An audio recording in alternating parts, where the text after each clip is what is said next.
왜냐하면 수술이라는 게 한번 몸에 칼을 대든 내시경으로 하든 수술이라는 것 자체가 엄청난 스트레스이기 때문에 가능하면 수술 없이 관리하시는 것이 좋겠습니다. 평생 관리만 잘하면 수술하지 않고도 지낼 수 있습니다. 오늘 영상 끝까지 시청하시면 일상에서 바로 실천할 수 있는 유용한 방법들을 알려드리겠습니다.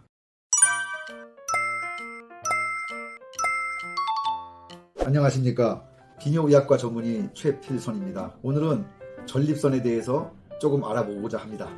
전립선 비대증으로 불편함을 겪는 분들 정말 많으시죠? 전립선 비대증 평생 관리만 잘하면 수술하지 않고도 지낼 수 있습니다. 그럼 어떻게 하면 수술을 피할 수 있을까요? 오늘 제가 알려드리는 핵심 수칙들만 잘 지키면 됩니다. 오늘 소개할 4가지 생활습관만 잘 지키시면 비대증이 좀 있다 하더라도 수술 받을 일 없이 잘 지낼 수 있습니다. 첫 번째, 우리가 일상을 생활하면서 감기에 걸리는 경우가 많은데 감기약 섭취에 주의하셔야 합니다. 감기약에 포함된 특정 성분이 전립선과 방광경부에 영향을 미쳐 소변을 못 보고 막히는 증상을 유발하기 쉽습니다. 특히 코감기약에는 이런 성분이 많이 들어가는데요. 그런 약을 그냥 드시고 나서 소변 배출이 안 됐다고 하는 사례가 많습니다. 따라서 감기약을 처음 받을 때에는 꼭 전립선 비대증이 있다든가 방광이 안 좋다는 얘기를 의사 선생님께 미리 말씀하시고 적절한 약을 선택하시는 것이 좋습니다.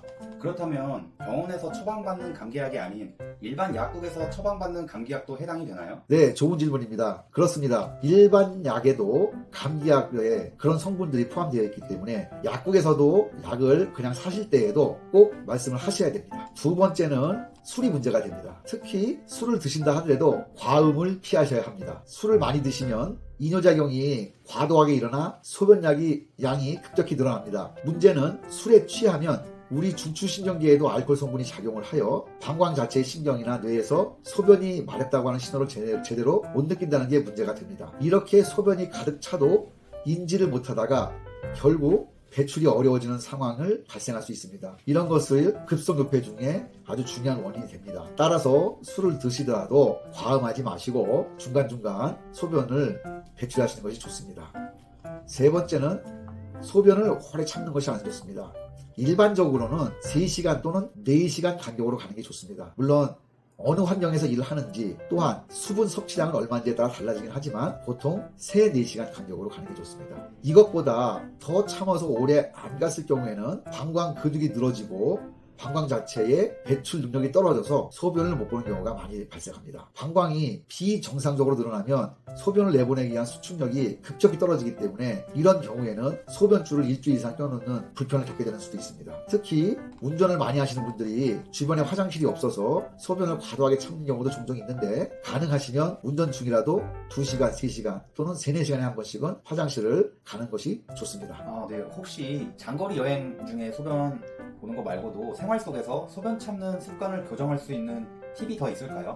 예, 있습니다. 사실 요즘 비뇨의학과에 소변을 너무 자주 넣는 빈뇨 환자들이 참 많습니다. 또 야간뇨도 환자들이 많습니다. 아까 말씀드린다시피 무제한으로 참는 것이 아니라 최소 3시간, 4시간 간격으로 하는 것이 좋은데 이런 참는 습관을 교정하는 훈련 중에 케겔 운동이 좋은 걸로 알려져 있으니 케겔 운동을 하시면 소변을 좀 참을 수 있게 되겠습니다.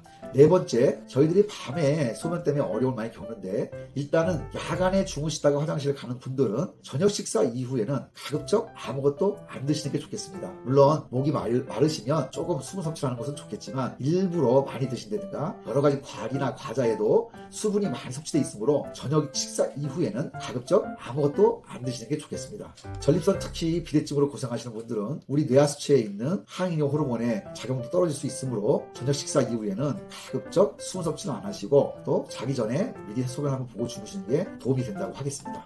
추가로 혹시 전립선에 도움이 되는 다른 자연요법이나 대체치료법도 있을까요? 아무래도 다른 부분들이 여러 가지가 있겠지만은 우리가 음식 중에는 토마토가 전립선에 좋은 거로 되어 있고 건강기능식품으로는 소팔메토가 들어가 있는 성분이 전립선에 좋은 거로 되어 있기 때문에 비뇨의학과에 주기적으로 들려서 검사를 하시고 특별히 약을 드실 정도에까지 나빠지지 않는 전립선이나 방광 상태라고 하신다면 평소에 토마토나 소팔메토 같은 건강기능식품을 드셔서 전립선을 유지하시면 좋겠습니다. 오늘 많이 들어주셔서 감사드리고 다음에 또 만나 뵙겠습니다. 감사합니다.